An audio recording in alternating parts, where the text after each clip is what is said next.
ង់បានជើងធំស្អាតមែនទេលំហាត់ទាំងនេះសម្រាប់លេងជើងស្រួលហើយចូលល្អតែ transcription តោះមកមើលទាំងអស់គ្នាតែសូមជួយចុច like និង share ផងណាហើយ follow ផងដើម្បីបានវីដេអូថ្មីៗទៀតលំហាត់ barbell back squat លេង10ទៅ12ដង3ទៅ4ជុំ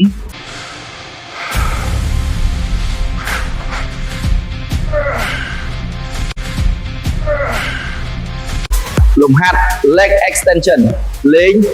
12ទៅ15ដងលេង3ជុំ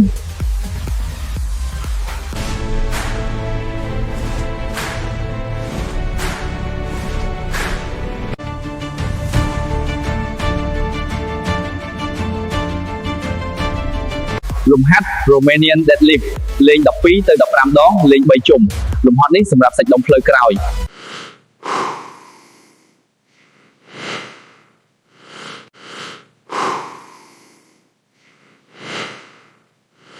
លំហាត់ dumbbell squat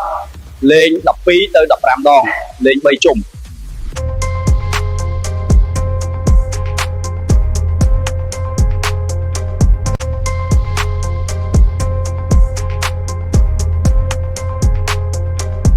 លំហាត់ calf raise